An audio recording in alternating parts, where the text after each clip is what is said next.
पुण्यातील एक टॉपचे कॉलेज म्हणून या कॉलेजला ओळखलं जातं. डी.वाय. पाटील आकुर्डी. तर डी.वाय. पाटील प्रतिष्ठानच्या अंडर येणारं त्यांचं मेन कॉलेज असणारं हे कॉलेज आहे.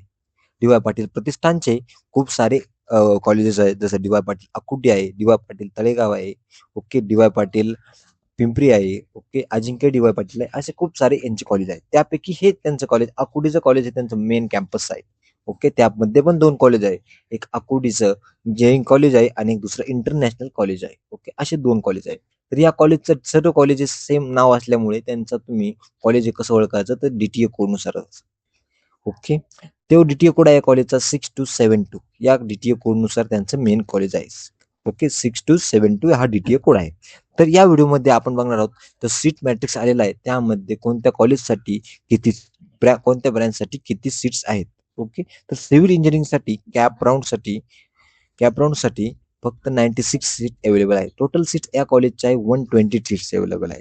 त्यापैकी ज्या रिमेनिंग सीट्स आहेत 24 सीट्स त्या इन्स्टिट्यूट्स लेवलनी भरल्या जातात. उरलेल्या फक्त 96 सीट्स या कॅप थ्रू भरल्या जातात डायरेक्ट. ओके, त्याच्यामध्ये स्टेट लेवल असतात, पीडब्ल्यू असतं, डिफेन्स असतं.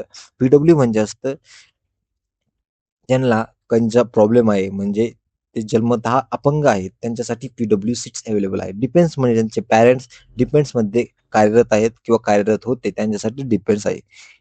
ईडब्ल्यू-एस म्हणजे इकॉनॉमी वेकर शिक्षण, ज्यांच्याकडे ईडब्ल्यू सर्टिफिकेट आहे त्यांच्यासाठी हे सीट्स अवेलेबल आहेत. त्यानंतर टी-एफ-डब्ल्यू-एस ज्यांच्याकडे त्या कॉलेजची ॲक्चुअल फी भरण्याचे पैसे नसतात, ते काय करतात ही सीट घेतात. याचा सीटचा कट ऑफ थोडा हाय लागतो. ओपनपेक्षा पण या सीटचा कट ऑफ 1 किंवा 2% जास्त असतो. कारण की इथे तुमची पूर्णपणे ट्युशन फी माफ केली जाते. ओके.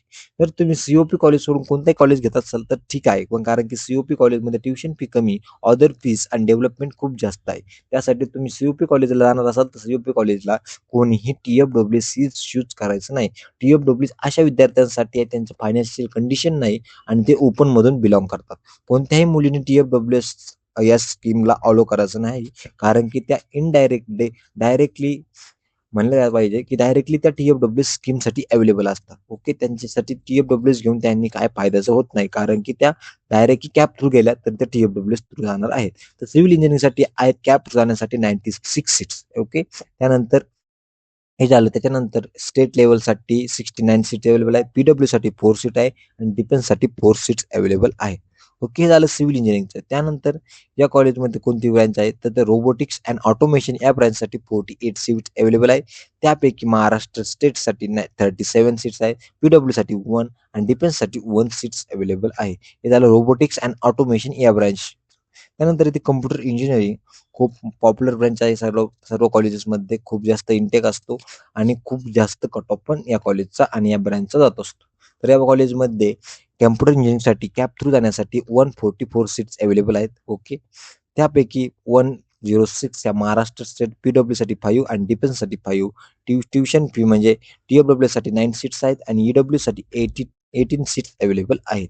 त्यानंतर इन्फॉर्मेशन टेक्नॉलॉजी आय-टी या ब्रँचसाठी 144 सीट्स अवेलेबल आहेत. त्यापैकी 106 या स्टेट लेवल पी-डब्ल्यूसाठी 5 आणि डिफेन्ससाठी 5, ई-डब्ल्यूसाठी 18 तर टी-एफ-डब्ल्यूसाठी 9 सीट्स अवेलेबल आहेत. हे झालं इन्फॉर्मेशन टेक्नॉलॉजी.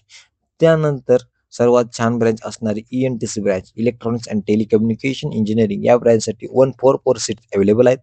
ओके. त्याच्यापैकी महाराष्ट्र स्टेटसाठी 117 सीट्स अवेलेबल आहे. त्यापैकी स्टेट लेव्हलसाठी 106 अवेलेबल आहेत. तर पी-डब्ल्यूसाठी 5 आणि डिफेन्ससाठी 5 सीट्स अवेलेबल आहेत.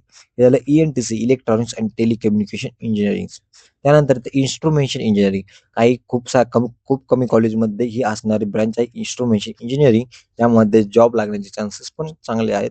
कारण की इन्स्ट्रुमेंटेशन म्हणजे कमीत इंटेक असल्यामुळे खूप साऱ्या कॉलेजला या ब्रँच नाहीत. खूप कमी महाराष्ट्रामध्ये खूप कमी कॉलेजेस आहेत, मिनिमम कॉलेज आहे की त्यांच्यामध्ये इन्स्ट्रुमेंटेशन ही ब्रँच आहे.